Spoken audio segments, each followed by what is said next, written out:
हाच तर तुमच्यावरती उगवलेला सूड आहे आणि मोदीजी तुम्ही इथेच हारले।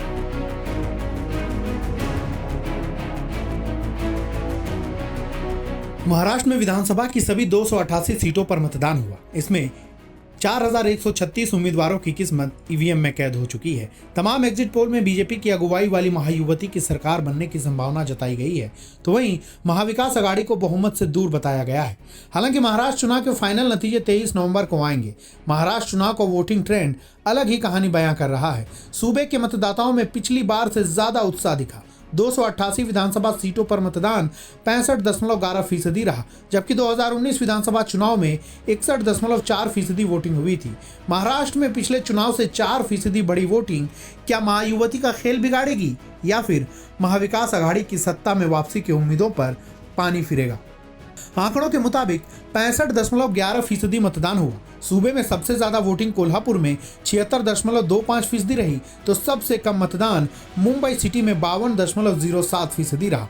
महाराष्ट्र के सियासी इतिहास में 65% के पार महज 2 बार वोटिंग हुई है।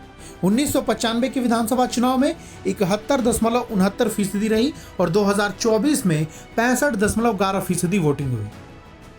2014 के चुनाव में 63% मतदान हुआ था, जबकि 2009 में 59% लोगों ने वोट डाले थे। 2004 की बात करें तो उस वक्त 63% मत पड़े थे।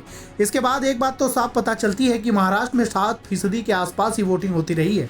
इन चुनावों में ज्यादातर वक्त बीजेपी और शिवसेना के नेतृत्व में ही सरकार बनती रही है, लेकिन 2009 के चुनाव की तुलना में 2014 के चुनाव में 4% वोटिंग बढ़ने से महाराष्ट्र की सत्ता में फेरबदल हुआ था।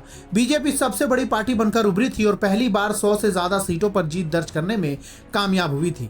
महाराष्ट्र में बीजेपी ने पहली बार अपना मुख्यमंत्री बनाया था। कांग्रेस और एनसीपी ही नहीं, शिवसेना को भी नुकसान उठाना पड़ा था।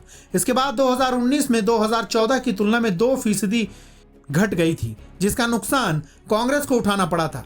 बीजेपी की सीटें भी घटी थी, लेकिन 105 सीट पर संतोष करना पड़ा था। इधर 2019 में बीजेपी और शिवसेना मिलकर चुनाव लड़ी थी और कांग्रेस एनसीपी साथ किस्मत आजमाई थी।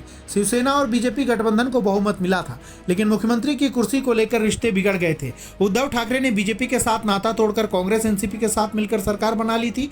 इसके चलते ही 2.5 साल बाद शिवसेना में 2 फाड़ हो गए। शिंदे ने शिवसेना के 38 विधायकों के साथ बीजेपी के साथ मिलकर सरकार बना ली। 2023 में अजित पवार ने शरद पवार से बगावत कर 40 विधायकों के साथ बीजेपी शिंदे की सरकार में शामिल हो गए। इस बार महायुवती गठबंधन से बीजेपी सबसे ज्यादा 149 सीट पर चुनाव लड़ रही है, तो शिंदे की शिवसेना ने 81 और अजित पवार की एनसीपी 59 सीट पर चुनावी किस्मत आजमा रही है। बीजेपी ने 4 सीट छोटे दलों को दी थी, जिसमें रामदास अठावले की आरपीआई, युवा स्वाभिमान पार्टी, जन सुराज्य शक्ति पार्टी और आरएसपी ने अपने उम्मीदवार उतारे हैं। इस तरह महाविकास अघाड़ी में 101 विधानसभा सीट पर कांग्रेस, तो शरद पवार की एनसीपी 86 सीट और उद्धव ठाकरे की शिवसेना 95 सीटों पर चुनाव लड़ रही है। महाराष्ट्र विधानसभा चुनाव में महायुति और महाविकास अघाड़ी के बीच भले ही कांटे की टक्कर हो, लेकिन पिछले 6 विधानसभा चुनाव में किसी भी पार्टी को स्पष्ट बहुमत नहीं मिला है। इस बार भी किसी भी एक पार्टी को बहुमत मिलता नहीं दिख रहा है।